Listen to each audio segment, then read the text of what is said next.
I don't feel alone. We just settled in and it already feels like home. You're listening to the Feels Like Home podcast with Mike Throne and Marty Ford. So we're going to try something new for you guys today. We've had guests on. We've done a couple of episodes where we kind of picked a topic and we sat down and we chopped it up a little bit. We actually thought that when we started this, we would do segments, but it's hard to do segments when, you talk to people for an hour. So one of the segments that we tried to do was called Top Fives. And so we're going to start that today. And you'll hear a little bit more about this in the intro that's coming up after this, but we hope you enjoy it. We really want to hear your feedback, so let us know. We'll talk a little bit about that as well. So, folks, here's Top Fives, the inaugural Top Fives. Well, this is a brand new way. So everything that we do is experimental because this whole thing for a podcast is experimental for us. So we started thinking about ways that we could do. We actually thought we'd do like segments at one time. And this was going to be one of the segments, which was a top 5 list. And we talked about it.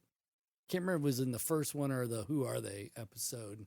It came from when you asked me about my favorite movie. Yeah. And I was like, I've always made top 5 lists. Right. And then I mentioned High Fidelity in his top 5 lists. Yeah. So if you've seen the movie High Fidelity, John Cusack, he does top 5, this, top 5 that. Right. And it's sort of like him breaking the fourth wall. The fourth wall and talking straight to the camera. Yeah, good stuff. And so highly recommend. So we thought, you know what, it would be fun if we just from time to time did a segment of top 5s. Well, the problem with that is that if you're thinking about doing segments, you can't have hour-long discussions with your guests and expect to still do segments. So yeah, it hasn't quite worked out that way, but so we're going to try top 5 as its own episode, maybe 1 or 2 of them. Yeah. So 2 things here. 1, this is completely experimental. So please listen to it with that kind of ear. And then 2, show us some grace on that. Yeah, and 2, give us your feedback. If it works, great. If it doesn't, fine. What other things could we you tell us what top 5s would you like to hear about from me? And then after listening to this podcast, for those who choose to listen to it, we would love to know your top 5 of what our subject is going to be about today. Yeah. So we actually we really thought about it long and hard, and we decided to go in a completely different direction. That's all a lie. We decided to do top 5 podcasts that we're listening that we are actually listening to, or are like ones that, let's say they're ongoing because they do seasons. They may be on hiatus right now, but the minute they come out, I'm listening. Right. So we're going to start there. And we're also going to acknowledge that we lied for the first one and that I believe we have top 8 each. Yeah. So we've already thrown the top 5 list out the window and we both landed on the number 8. So it's like top 5 with quote marks around the 5. Yeah, I guess they could be it's like 5-ish. Honorable mentions, maybe, or Yeah. So hey, this is our show. We can do it. Yeah, we can do whatever we want. That's the glory of it. Yeah. And since I just show up and talk, I mean, that it's even better for me. Well, So, I know my place. I know my part. Well, your part is doing everything except for what I do. It's all good, man. I'm enjoying it. It's fun. All right. So, do you want to start or do you want me to start? Well, one of the just to preface the list. Okay. I can start, but to preface the list, it's one of those things that we talk a lot about. Like Correct. we've shared. Like that's kind of why we're doing this podcast together, is because you would say, "Hey, Marty, check out this podcast." And a lot of times it's just an episode. You're like, "Hey, listen to this. I think you would like it." Right. And you'd send me a podcast episode, and then I would, talk about one of the podcasts on my list. I would say, "Hey, have you listened to this episode yet?" And so we were already sharing, for the last few years, some of the things that we were listening to. So, and a lot of these podcasts, there's at least 2 or 3 of them on my list, have really influenced the way that I approached this podcast. Yeah. And I would say I listen to a lot of podcasts from the filter of how to make our podcast better and more engaging and more interesting. But then some of them are just flat out, like this first one. I'll jump in. We're going in reverse order. So this is number 8. So as of we're going to need to post-production this. As of May of 2021. Number 8. As of May of 2021, this is what my list looks like. Okay. Now that list can move around and change based on who's in season and who's not. So right now, we've talked about I am a big Star Wars fan, and so then I'm just going to get the nerd stuff out right off the bat. One of the coolest things about Disney Plus was the fact that Star Wars did their first TV series, The Mandalorian. And so I jumped into The Mandalorian with both feet. I'm like, all right, this is going to be awesome. And the first thing I did was go find a podcast so that I could break down every episode. Right. And so Sci-Fi Wires, or Wires Sci-Fi, I can't remember, they put together a podcast called Jabba the Pod. And it's from 3 of their show hosts that they have. A couple other podcasts, and then even on TV on the Sci-Fi Network. And one guy's kind of a low-level actor, but is a super Star Wars nerd. Like knows the Star Wars canon and goes just deep dives into the podcast, into everything. So when something happens, or like there's an Easter egg in The Mandalorian, he's all over it and tells you the whole backstory. And so that was really fascinating, and I learned just a lot about Star Wars. And so it's called Jabba the Pod, and it is not on hiatus right now. Sci-Fi Wires actually killed the podcast, and it was growing leaps and bounds. And so the last couple episodes, my heart just got heavy right now. and so I was a little disappointed because a lot of I tried a few other Mandalorian, and they were just like way too nerdy. I couldn't do it. I'm not a huge Star Wars nerd, but I enjoy the series and the storytelling and those kind of things. And so Jabba the Pod was when I jumped in with The Mandalorian. They actually even covered some things over the summer when The Mandalorian wasn't going on. So they jumped in and talked about some other Star Wars series. They even went through the last 2 movies. So the podcast was going on while the last 2 Star Wars movies were released. And just great conversation, highly knowledgeable about Star Wars and Star Wars history. I'm like, how does anybody have the time to know all these things and waste all that brain power on that? But obviously, he did it because he's now has a podcast, and it was really good. So, yep, number 8 on my list, Jabba the Pod. All right. Well, I like it. So my number 8 is not really as nerdy, but I feel like it's super nerdy. It is a brand new podcast. It's called Renegades. It's with Bruce Springsteen and Barack Obama. And so, if any of you are out there listening and you know me, I'm a huge Springsteen fan. I've seen him 11 times. Can't wait for 12. Just hope we can all go to concerts very soon. That's right. And Obama, whether you like him or you don't, to me has always felt like a great statesman, and always felt to me like a guy who puts a lot of thought and effort and energy into how do we all become better versions of ourselves. And so the Renegades series, which just capped its first season, I hope it's going to keep going, but I don't know. It's only on Spotify, I think. It really delves into a lot of where we are in the country right now. Okay. So very divided, very very angry, very a lot of angst, and kind of digs into how we got here, where we might be able to take that. What were these 2 giants of human beings, one a president of the United States and one the top of the rock profession, how you got to where you are, how it influenced you, and how it made you into the person that they are. They talk a lot about being dads. They talk a lot about being husbands. And they also talk about the country. Yeah. And to me, it's the most human podcast I could listen to right now. And so Renegades with Bruce Springsteen and Barack Obama is my... So how's their chemistry? It's amazing. Yeah. They actually, in one of the episodes, they get in a car and they drive down the road. together, and it's basically a podcast. They must have had the engineer in the back seat or something, and they go out and they talk. They just keep talking, and so the chemistry is great. It feels like very much like two people sitting down talking, and then just happening to have a microphone in the room. So I'm not surprised by that pairing, Yeah. even though that sounds like an odd pairing. But I remember when Obama came to town, Mhm. and when he walked through the crowd up to the stage, The Rising was playing Yeah. in the PA, and I specifically remember that it was obvious that the playlist that day was so specific Yeah. that every song was selected for a particular reason, Yeah. and it crescendoed to Springsteen's The Rising, Yeah. which is one of my favorite Springsteen tunes. And so it doesn't really surprise me that those two Yeah. would have great chemistry. And I wonder if that was like the beginning of their relationship back then. Yeah, and I was super skeptical of it just because it was like, okay, are we trying to force this thing Sure. and make it into something that's not? It just doesn't feel that way. Yeah, that's cool. So I'm pretty psyched about that. So hopefully there'll be another one.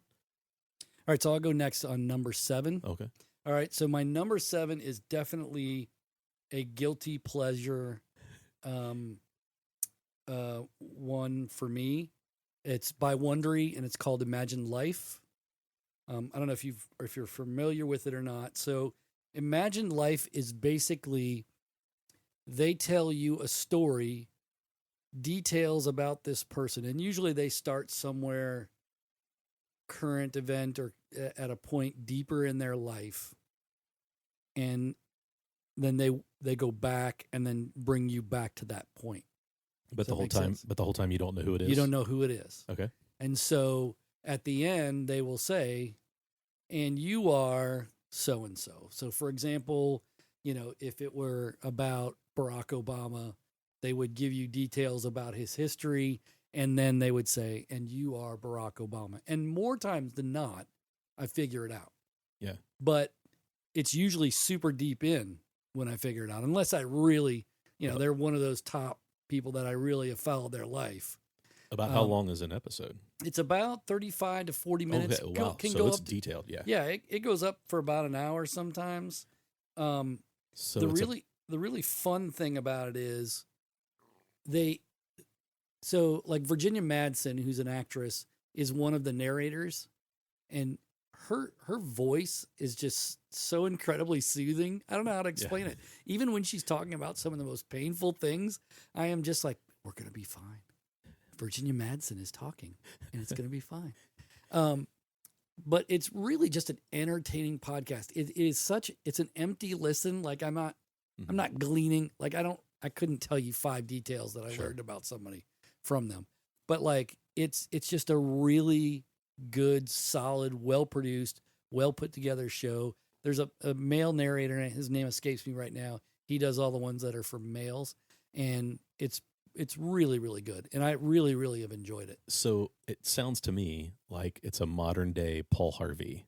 It is a little Like bit. how Paul Harvey used Yep. to listen to, and that he would talk about somebody and then get to the end and Yeah. say that was Teddy Roosevelt, or Yeah. whatever. Yeah, it's definitely, and they have like a little intro that they play about maybe about a minute, 2 minutes in, where they talk and they say, and we'll give you little clues along the way about this person. Yeah.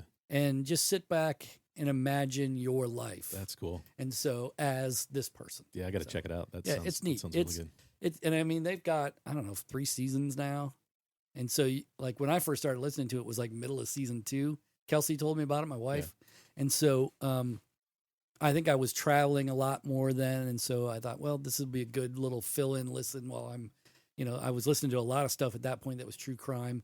That stuff would go on hiatus or it would be done. And then I'd just sit there and gawk at the podcast listing and try to figure out something. So it was good to fill in.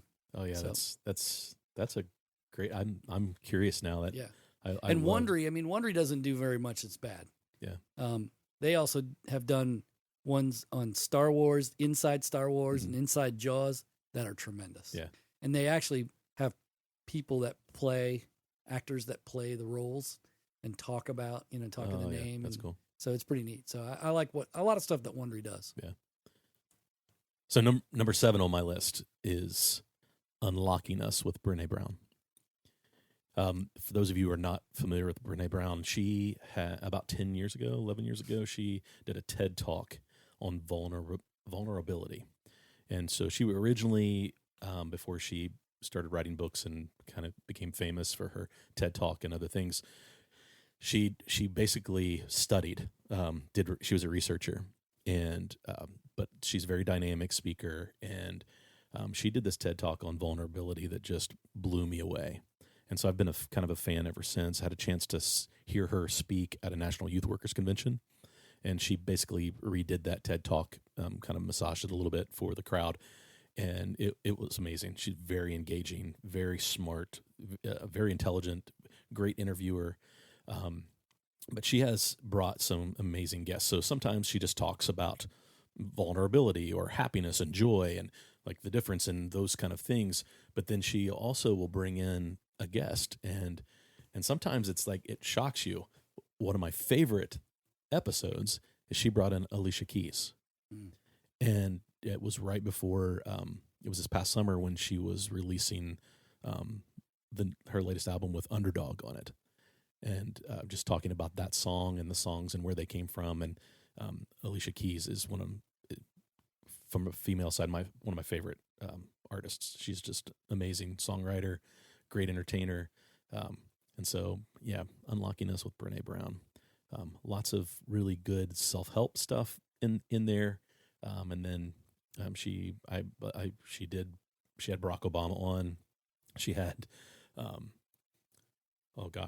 like just lots of other really interesting people. Some people I didn't even know who they were. Yeah. And but the conversation, always came back to like sort of what she's, a professional in, is understanding people's feelings and vulnerability and how that impacts your life and all those things. So we should cheat here because I have a story about my number 6 that leads back to Brené Brown. Okay. So can I do my number 6? Yeah, go ahead and do your number All right. 6. So there are no rules here. So Brené also does a podcast called Dare to Lead Yes. that I listen to pretty religiously as well. Mm-hmm. Did not make my list. I'm sorry, Brené. I got her covered. However, she had on the Dare to Lead podcast, I believe, John Meacham, Mm-hmm. who does my number 6 podcast, which is Hope Through History. Okay. John Meacham, if you don't know who he is, he's an educator at Vanderbilt. He's written several books, including last year's book about John Lewis, the famed civil rights leader turned congressman. Has done a lot of other books as well. But John is a tremendously intelligent man. And last year during the pandemic, John, I think he already had this in the works. John released Hope Through History, which was a way to look at really difficult circumstances that had happened that we had to get through and talk about what we were walking through at the time. He talked about, for example, Winston Churchill, I think, is one of the first ones that he did. And it was actually, FDR was the first one, and the Great Depression. And it was such a great episode because it was the first one that I listened to, and I thought, I almost skipped forward because I'm a big fan of Winston Churchill, and that was the second one, which was World War II. And but instead I was like, nope, stay the course. Go with episode number 1. Meacham's demeanor is so great. He's written it so well that you get the build up, but at the same time you're getting the nuggets that you need to see how doing the things that we did to get through these things. The polio epidemic was another one that he did one on. And it was super important to hear that last year. Yeah, definitely. And so there's just all these different ones that they've done that JFK and the Cuban Missile Crisis was another one. I think there was four episodes to it. It's a super easy listen. But I got to that because Brené Brown had him on Dare to Lead. They actually they interviewed him within a week or two of the 2020 presidential election. And so his perspective on that was super interesting. And so Hope Through History by John Meacham, JonMeachem, if you want to look it up, is a tremendous podcast to kind of get some history, but also a guy like me where I like optimism, Right. About the things that have happened to us in life. And so that is one that I absolutely recommend. All right. I'll jump back to my 6, right? That's Yes. where we'd be. Yep. My number 6 is from a guy, from the guys called the Skit Guys. It's a podcast called Laugh More. And for those who don't know who the Skit Guys are, they're a comedy duo that some friends of mine, for going to National Youth Workers Conventions for years, they always performed as part of the services each day. So they would always have really funny skits. The two of them were high school buddies, and one of them invited the other to youth group, and that's kind of they Started a thing. They started this thing, and they started like making other kids laugh when they would stand up and do funny skits, and it just took off. And they separated at college, and then they ended up coming back together, and they release things. Most of the time it's just like, hey, this funny thing happened this week, and they talk about it, and then they'll introduce other skits. So they're still, they're probably they're probably our age now, and they're still doing events all over the country, well, really before the pandemic, all over the world. Really funny. And they ended up doing a lot of video stuff here the last couple of years that a lot of churches are using for Easter and Christmas. And all of them have a great message. All of them are very positive, but they're just such great storytellers, and their chemistry together. It's Tommy and Eddie. Tommy, his number one goal is to make Eddie laugh, period. And he's amazing at it. And you talk about not breaking. Tommy doesn't ever break. Wow. Eddie breaks all the time. And there's just, between the two of them, they have so much fun. And I found their podcast because I was just missing, like, listening to the Skit Guys. I'm like, man, it's been a long time since I've watched one of their videos and listened to them. They used to do this thing called the late night at Youth Workers. So after one of the general sessions, they would finish up about 10 o'clock, and then they would have a late night session, and they would bring in like a worship leader, like Robbie C. or somebody, and they would sing a few songs, and then the Skit Guys would come in, or they bring in a magician, and the Skit Guys would come in and partner with them and, do about an hour performance. And when they were in that situation, when it was a pretty, I guess, much smaller crowd, they would just start ad-libbing, and they were very improv. They're so good at improv. And you would throw them subjects, and then they would just create on the fly. And it's sort of like a Whose Line Is It Anyway? And so, yeah, Laugh More, the Skit Guys podcast. If you want to laugh, good, clean, wholesome family fun, it's a fun podcast. And when I just need to laugh, I'll just go catch one of their episodes. Cool. Yeah. I like that. All right, I'm going to let you do 5 because sure. I stole your thunder. No, that's 6. right. That's all right. No, number 5 on my list is Fake Doctors, Real Friends with Zach and Donald. Nice. Yeah. So I was a closet Scrubs watcher. Jen didn't really like the TV show Scrubs, and so I would watch Scrubs kind of without her, and just because I loved it. I loved the characters. The first episode really hooked me. But one of the big things that I loved about the TV show Scrubs was the music. It had some of the best music, introducing lots of new artists. Great. One of the first to do that, especially in a comedy like that. Yeah, and so when they launched this podcast, it was basically, hey, we're going to watch all these episodes again, and we're going to talk about them. So Donald and Zach, they watch the episode and then jump on the call and talk about the episode. And they just basically break down each episode. And after the first couple episodes, they're like, you know what? We need to bring Sarah Chalk in. and bring her to the table so she can tell Wow. us stories. And then they brought in the writers and the other comedians that were on, and they started telling all these stories. And it just so they're about halfway through season 4 now. I have to know now though. John C. McGinley, has he been on? Oh, Okay, a good. couple times. He's my favorite part of the show. Oh, so great. And they just tell so many John C. stories. Oh yeah. It is a fun podcast. Now it's like no holds barred. There's lots of language and but you get to hear about sort of a lot that's going on in both of their lives. So Donald Faison, he's a big Star Wars geek, and it does a lot of stop animation just on the side as a hobby. And so if you follow him on Instagram, his stories are usually like with using Legos Star Wars stop animation. And then Zach Braff, he's a phenomenal director. Like if you go back, Garden State was his first big hit, and but he's continued to be a great director and talks a lot about his projects that he has going on. So yeah, very fascinating podcast. I really enjoy it. It's one of those where I'll catch a few episodes and then I'll get away from it for a little bit, because sometimes it can be pretty. I mean, they're doing 22 episodes a year.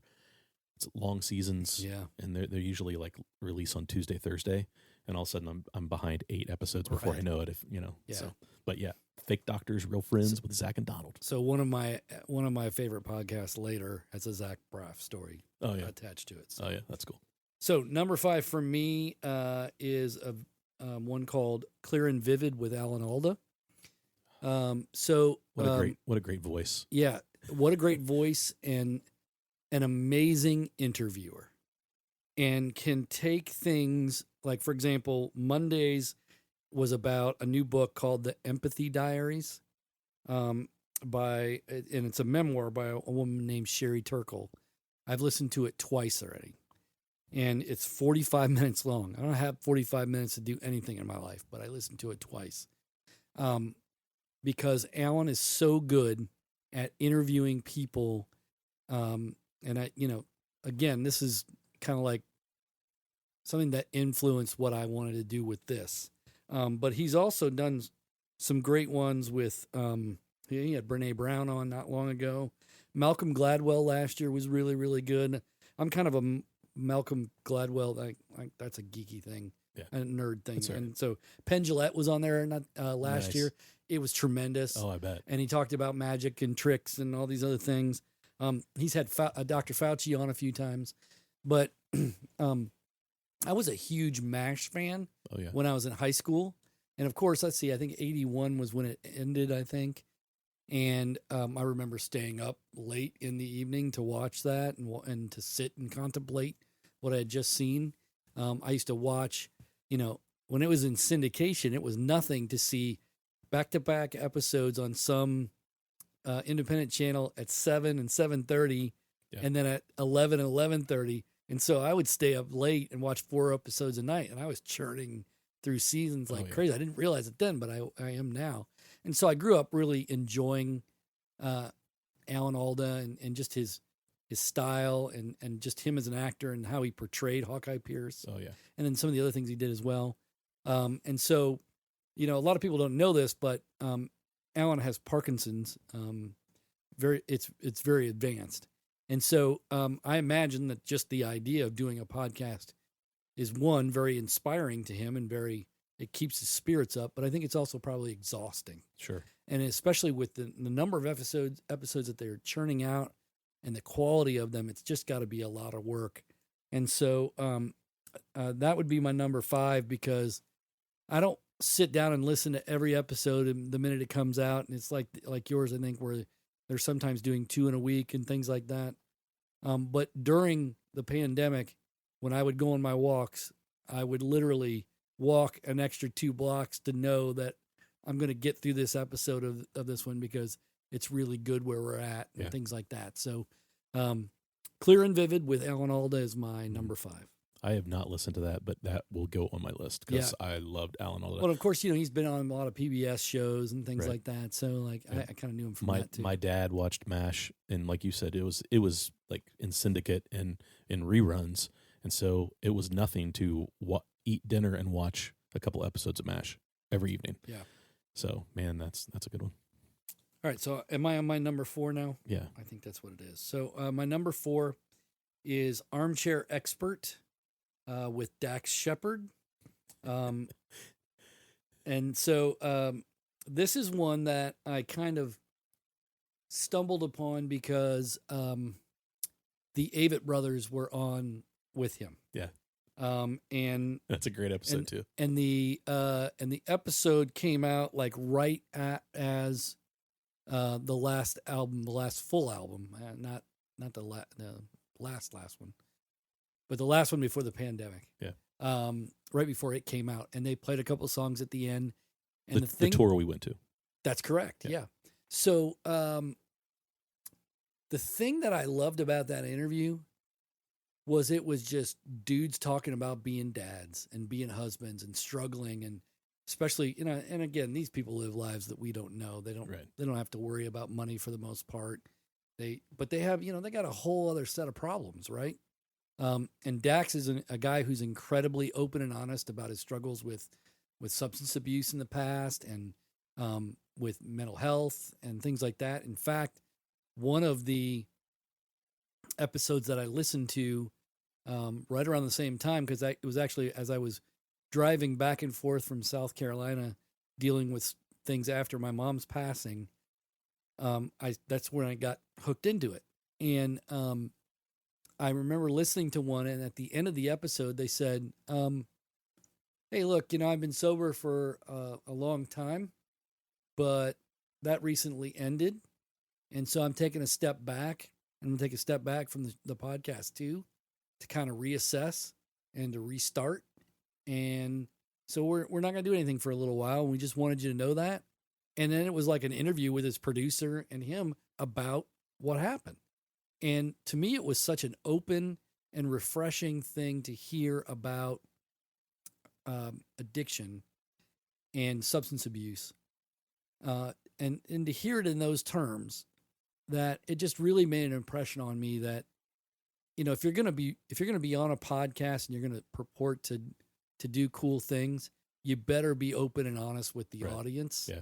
And there was no way you could ever say that about Dax. And of course, Dax Shepard has this reputation as he kind of plays these goofballs in these movies, a lot of times outside of, I think, what he did with Parenthood. And, like, other than that, like, he's always been kind of a goofball actor. Man, he's just not, he's probably more known for being Kristen Bell's husband than anything else. Right. So like, I just thought and I've listened to almost every one of the episodes. Some of them, I don't even know the people when I sit down to listen to them. And then the next thing I know, I'm like, wow, I'm going to buy that person's book, or I'm going to check out that guy's YouTube channel. And so Armchair Expert with Dax Shepard is my number 4. Sorry. Number 4. All right. My number 4 is a podcast called Smartless. And I cut that from my list. Did you cut that from your list? Yeah, Okay. It was on my top 10. Was it? I love it. So another segue, because Dax Shepard's in that one. Oh yeah. Yeah. He was the first episode on that one. Yep. He was the first guest on their first episode.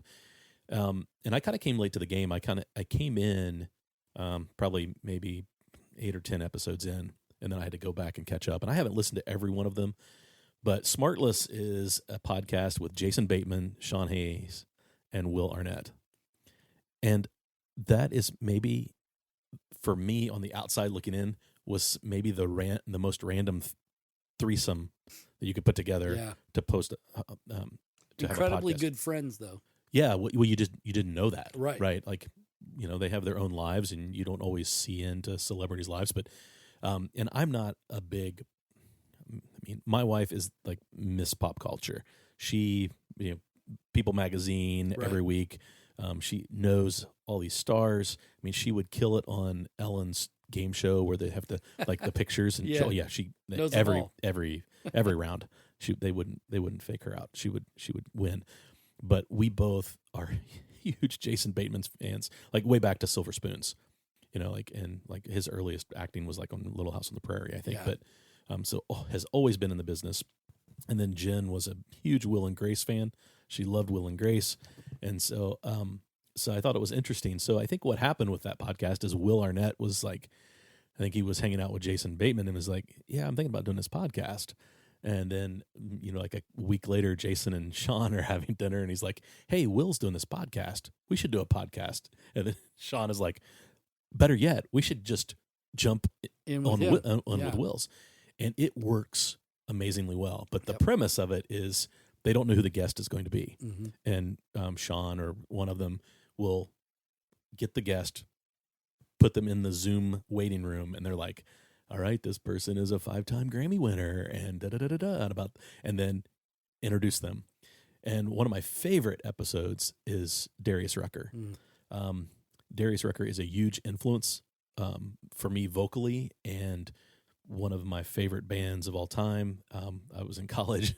They were huge, and their whole story about they were doing okay. They were kind of a struggling band in the South, and this New York DJ plays "Hold My Hand" because he liked the song, but the radio stations weren't playing their music, and but this DJ did, and David Letterman heard it on his way home from taping a show, and it's like calls his people and says, I want these guys on my show this week, and that was on a Tuesday, and they played Friday night, and for one whole year, David Letterman would go, Hootie and the Blowfish, just randomly as they were coming in off a commercial.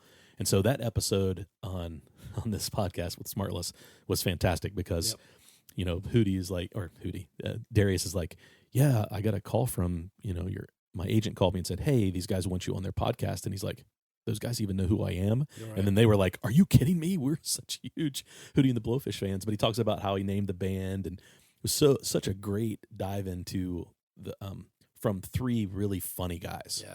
Right. So if you have to get past all of the interruptions and cut-ins and things like that. Yeah. But it's so great, and what you find out is they're really good interviewers. Mm-hmm. They really ask great questions. Especially because the spontaneity of it, two of them not knowing. Oh, yeah. So it creates all this. Yeah. Yeah, Jennifer Aniston was another guest. That's really good. That's a great this season they did one with Bob Odenkirk that I thought was really, really good. Yeah. Just tremendous. Yeah, there's so many great ones. I think this past week was Gwyneth Paltrow, and then Amy Sedaris. Mm-hmm. She's so funny. Yeah. So those were good. So I recommend Smartless. Very good. It's just a fun. Yeah, it did not make my top 8, but it was on my list of 10. Nice. So. Yeah, good stuff. All right. So I go on to 3. 3. Right. Number 3 for me is probably not going to be very interesting to anybody, but it's the Think Marketing Podcast.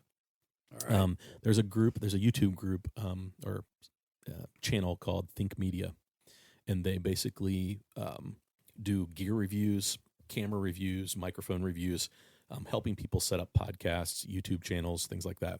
And about a year ago, they started a very specific to marketing podcast, how to grow a YouTube channel, how to grow your podcast, what are some ways to gain subscribers, all those things. But they really dive into just great marketing principles.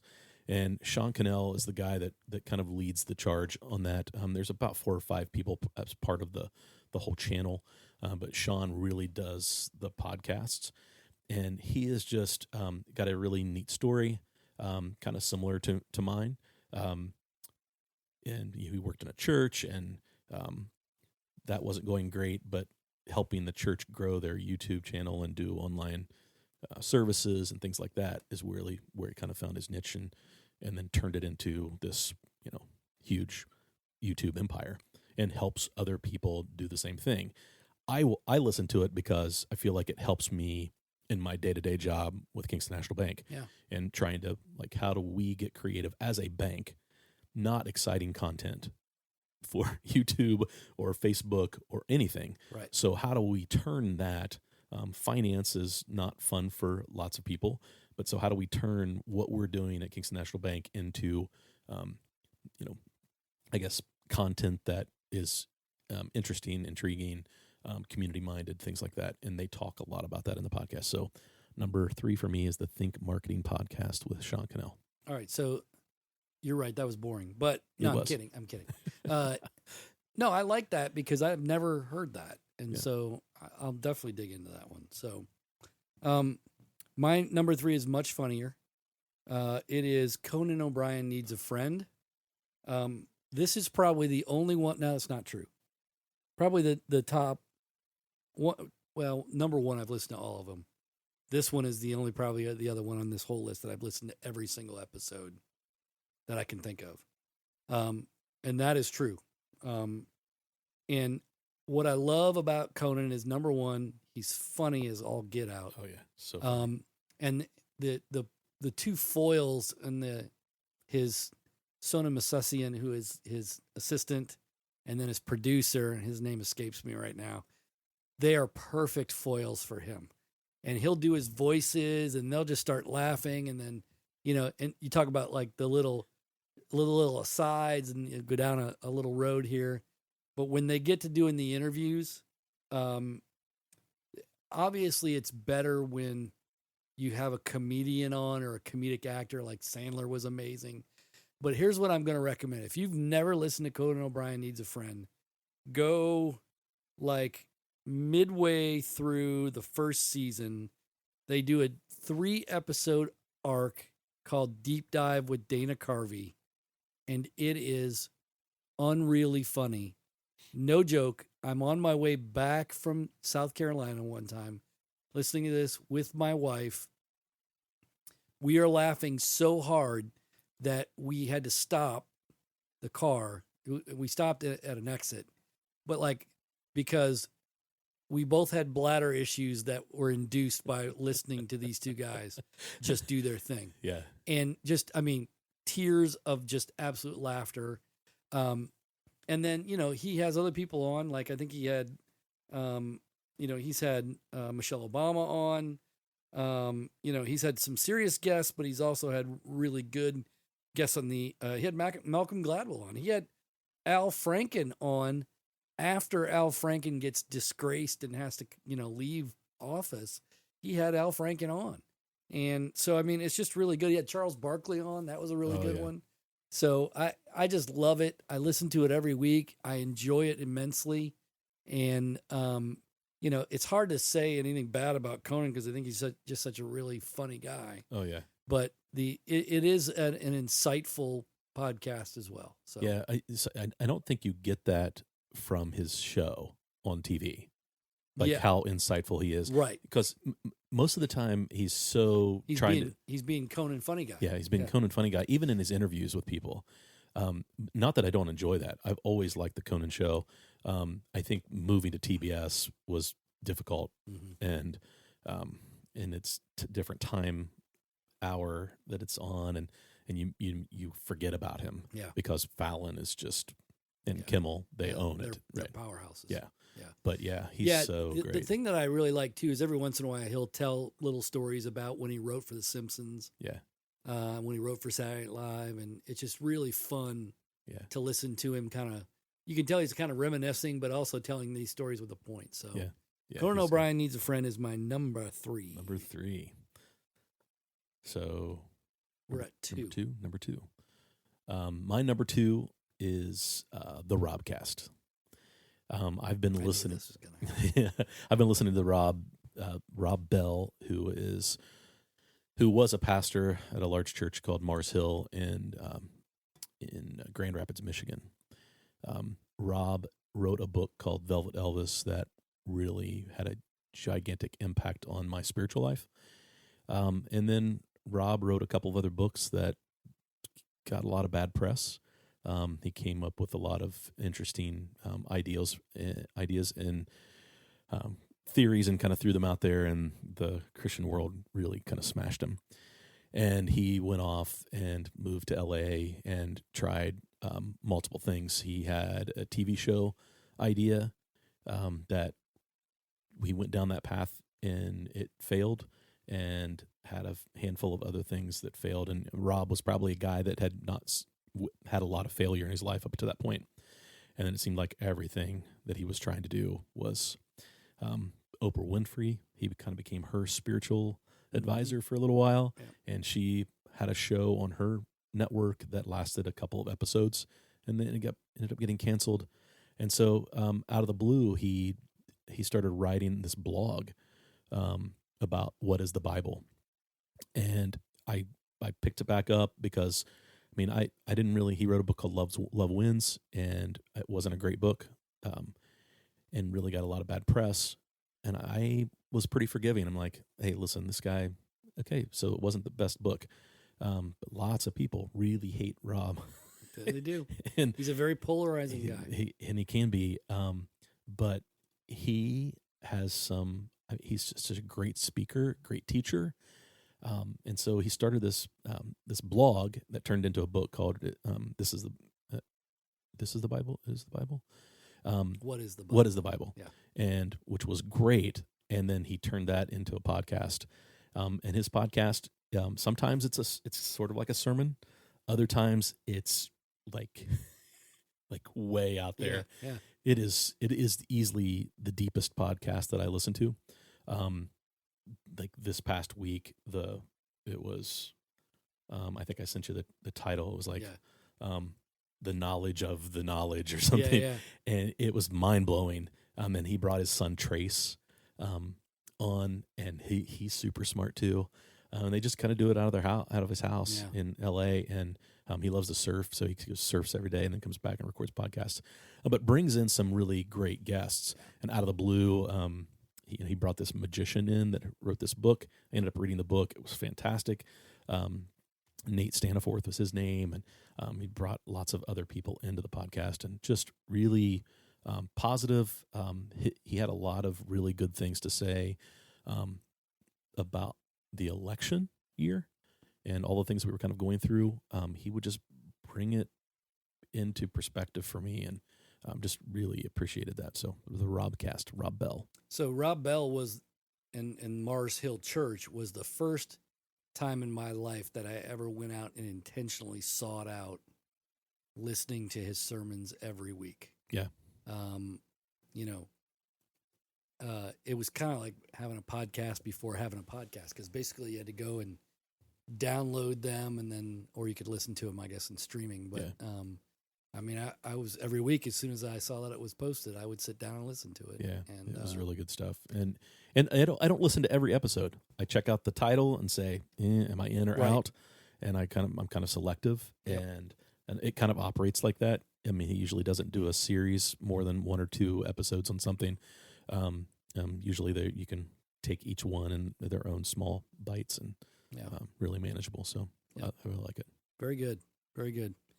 Number 2 for me is not going to surprise you. It's probably the most influential podcast to what we do here. And that's WTF with Mark Maron. Yeah. It's funny. I thought I knew who Mark Maron was by watching stand up and the things that he did. But over the years, and I had heard that, because Mark has been doing podcasts for, good Lord, a long time. Yeah. And I remember I used to hear, he's on the WTF podcast. And I kind of just had this idea, I'll go listen to that someday. And then I started listening to it when I was driving back and forth to Lancaster when I was the editor there. And what I was really struck by was how he could get the most intimate conversations with every single guest. And I think part of it, and there's a really good podcast, and I'll have to dig it up and find out who he did it with, but there was somebody that actually literally interviewed him about doing podcasts and how he gets that intimacy and how he gets that depth with a person that he's just sitting down with, or right now sitting down with through, some virtual means. Right. And he talked a lot about that, but it's evident in everything he does that, on the podcast, that he is really looking to do, to be a human first. For example, he just did one episode with Hunter Biden. And, Mark Maron's a liberal, and he'll talk about being a liberal. But he even said, he's like, I'll let you judge for yourself whether or not I'm giving him a pass. He's open about it. Yeah. And the conversation focused a lot more on Hunter Biden's substance abuse, his failures as a husband, and his failures as a father. and how all of that played into where he's at now and how he's become this sort of pariah and the target of a lot of things. And it was just, it's an amazing interview with a guy that you know, have heard so much about, but probably don't know much about. Right. Yeah. And, you know, he's done that time and time again. He's also very good. For example, when Larry King died recently, he'll just throw the podcast back up new into the podcast feed and say, hey, by the way, in 2016, we did this interview with Larry King. He's incredibly good at that. But a lot of times what he'll do is he'll do a new intro. Yeah. And so like if it's somebody that dies with some sort of tragic circumstances, he'll get on and he'll say, you know, I'm really effing bummed about having to pull this one out because this is a young person. He's very talented and now he's dead. Yeah. And it bums me out. But this is a great interview. I'll never forget it. And I'm happy to bring it back and talk about it, but I don't like the circumstances. Yeah. Now, I'm going to warn you. Huge huge calendar or catalog. Oh, yeah. I'm going to warn you. The first 15 minutes of it may or may not be anything you want to hear. A lot of times he'll get on a jag. He's mad about something or he's happy about something. And even I find myself, like you said, you look at Rob Bell and you, maybe I'm in or maybe I'm not. There are a lot of times I forward through those, and there's a lot of commercials. So I'll forward till I hear those commercials, and then I'll say, okay, are we going? Oh, we're not going? Okay, forward to the next set of commercials, and then get to it. Yeah. But the interviews are amazing, and it really influenced me a lot as to how I would do this and how I would try to interview people.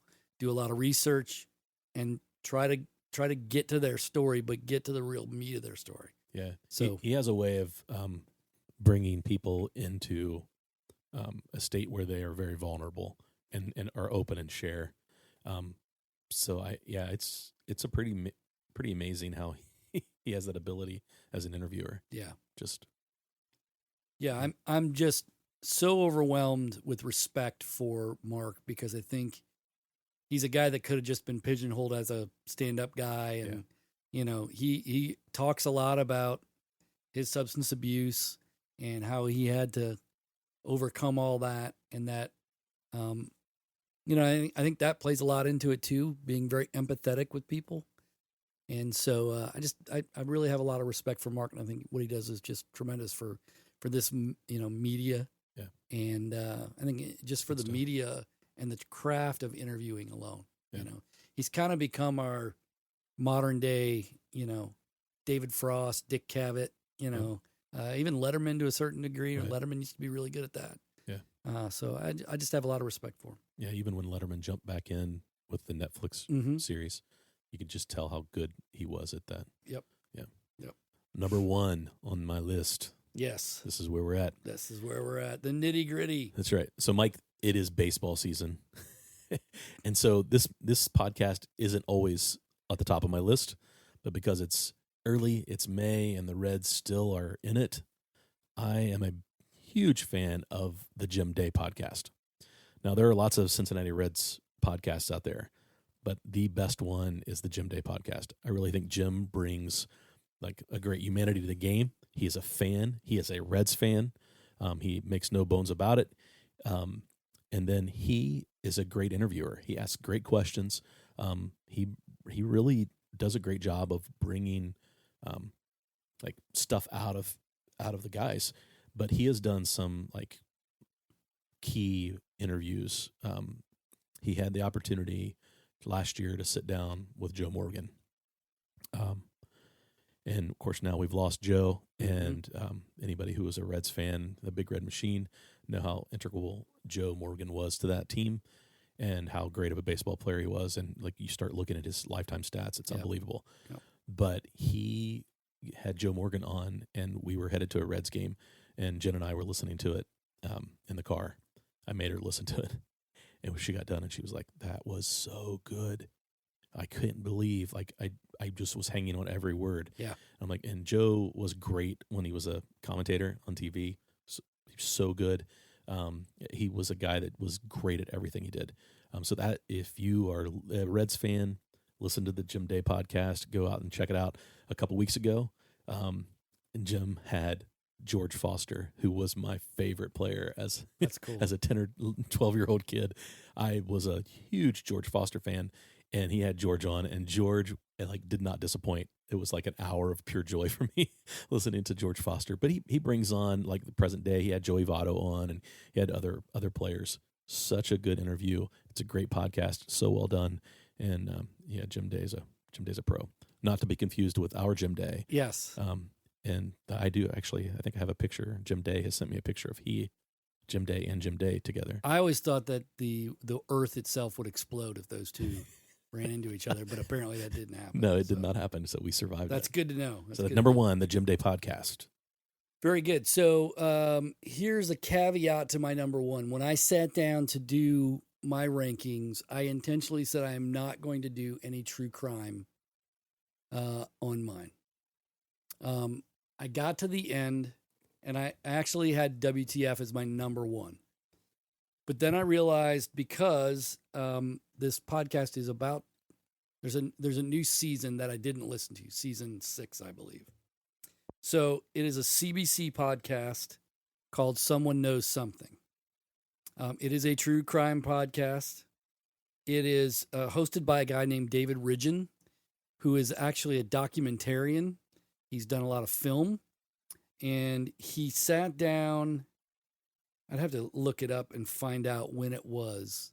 He sat down to do the first season. He basically sat down and said, should I do this? Should I do a podcast or should I do a documentary? And he did this. He basically takes a case that is an unsolved case and digs into it. The first season is about the disappearance of this boy named Adrian McNaughton. Subsequent ones, the second season, which I think is the best one, delves into the disappearance of this young lady named Odette Fisher in New Brunswick, I think, or Ontario. But then we took a turn. In season 3, he had done a documentary on the disappearance of a young man in the South during the height of the Civil War or the civil rights movement, and he goes back and revisits a lot, and that is such compelling. Like, it feels like you're watching a film. You can picture every one of these seasons. You can picture being there, like you're watching him interview these people. To get back to what we talked about with my number 2 with WTF, he's so incredibly empathetic with the people, the accused and the victim's family. He treats them almost exactly the same, and it is something that I think isn't humanly possible. Yeah, like a lot of times I find myself gravitating toward the victim because they've experienced the loss, and he has this way about him that just blows me away. And so I've listened to every season. I picked up that first season. I had just finished Up and Vanished. And so I was on a true crime jag at the time. And I found this one and I thought, okay, I'll go back and listen to the first season. And I mean, I tore through it. Yeah. I tore through it. And I listen to every one of them. It's actually turned me on to a couple other CBC podcasts that kind of blew me away. And so, Someone Knows Something is just a tremendous listen. It's an investment of time because some of the seasons I have like 10, 12 episodes, and they're all anywhere from 40 minutes to an hour. But it's tremendous, and it'll leave you, they're unsolved mysteries for the most part. So you're just screaming at the speaker trying to hope for some resolution, but some of them just hasn't happened. So it's a tremendous, and the guy is just amazing at what he does. He uses sound so well. He uses, he writes so eloquently that it's just really, really compelling. So Someone Knows Something by David Ridgen.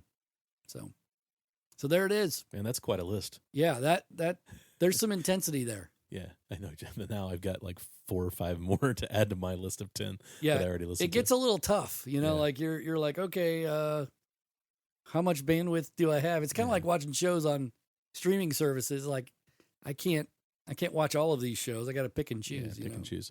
But that's okay. I think that, you don't have to catch every episode of every podcast and still get a nice broad view of, I love to learn, and some of them, that's what you're getting out of it, and some of it is just entertainment value, and some of it is just, in the end, I'm hoping I'm a better person after listening to them. So, yep. I don't know. Do we have time to talk about some of the ones? So I threw out on not only on we threw out on the Feels Like Home podcast page on Facebook, and then I threw it on my own personal page and asked folks, and we actually got some really good recommendations from folks, stuff that I don't listen to. And so I tell you what, just in the interest of time, why don't we pick one that we saw that was one each that we saw that was on there, that, and I'll just, so the one that I chose, and Marty and I talked about this before we started today. So David Berman, who used to be a reporter for me at the Gazette, he lives in Washington Courthouse and has gotten out of the business now. He gave me 4 recommendations, but the one that he gave me that I'm definitely already into is 60 Songs That Explain the 90s. So the guy that hosts it is a music journalist with The Ringer, I believe, and he's super smart, super funny. Even the episodes about the songs, this is what David wrote, even the episodes about the songs I don't particularly like are entertaining. Now, it is a Spotify exclusive. So like Renegades, this one you'll have to go to Spotify to get. So 60 Songs That Explain the 90s to me, I'm already in. I listened to the first episode was about You Ought to Know by Alanis Morissette. And it literally had me laughing. In fact, I had my 19-year-old daughter in the car with me yesterday, taking her somewhere, and we were listening to part of it, and she's like, what is this guy talking about? And I said, well, it's about Alanis Morissette. And she's like, oh. So she started listening. She loved it. She laughed. So it was, it's definitely on my list to keep pouring through the other 59 songs now. So yeah, I'm totally in on that one. It's definitely getting added to my list. So there were like a handful, like the typicals, Joe Rogan, which is, obviously on the top of the list of, when you look at Apple Podcasts, and it's always in that top 10.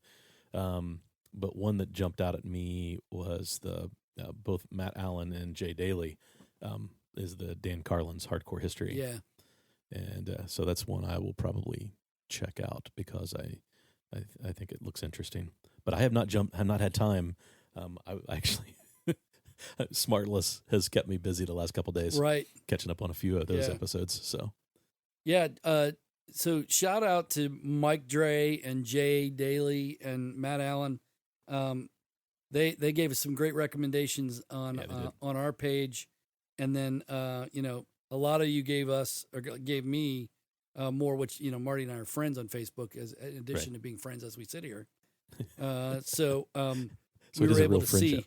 Yeah, we were able to see the other recommendations that came through. So and maybe once we post this podcast, that we'll get more conversation on the podcast post about what people are listening to. Yeah. So that would be great. And that's the other thing. Like, we crave your feedback for this show because I think, we're just kind of doing this thing and we've just started it and we're learning stuff every week. We actually just passed, when you listen to this, it'll probably be many more, but we passed 400 downloads this week. Yep.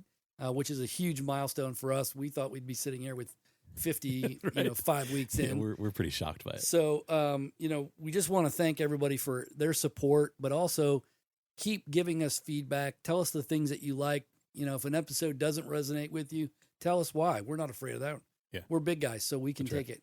And if you have recommendations for top fives or, your own recommendations for the podcast, we'd love to hear it. So, yeah. And if you're listening, based on, if you're listening on Apple Podcasts or Spotify or iHeart or any of the others out there, and you have an opportunity to review us, give us a review. I mean, absolutely. we would love to have a 5-star review, but maybe that's not how you feel. Just maybe if you take a second, go out there and like us and give us a review. We just so appreciate that. That's that's sort of how podcasts get likes. Yeah. So yeah, and also on our Facebook page as well. If you haven't connected with us on Twitter or Instagram, we're out there as well. You can just search Feels Like Home. You'll probably run into us. I think it's Feels Like Home Pod. Yep. It's actually Feels Pod on Twitter because it's just too long to do Feels Like Home Pod. That's right. But Facebook and Instagram are both Feels Like Home Pod. So thanks for everything you guys have done for us. We're super excited about it. We just want to make it better for you. Yeah, absolutely. We just want to keep creating the content you guys want to hear. I think I mentioned this before, but we're not going to keep doing this every week. We're going to take a little break, recharge the batteries a little bit after we get about 16, 20 episodes in. Yeah. And then we'll bust out some ideas and then start recording again and hopefully come back soon thereafter. So yeah, and if there's anybody out there that you think we should be talking to, we'd love that feedback as well. Yep. We don't know about all of the great stories going on in our area. Yeah. Maybe there's some stories that we haven't heard yet, or some people that we should be talking to. So we would love that feedback as well. And if you want to email us, we do have our own Gmail account set up. It's feelslikehomepod@gmail.com. And so you can drop us a line there if you don't want to leave a comment for everybody else to see. By all means, just email us and we'd be happy to start the conversation. Yeah, thanks for joining us this week. You've been listening to the Feels Like Home podcast with Mike Throne and Marty Ford. It feels a little strange, but I don't feel alone. We just settled in and it already feels like home. Feels like home.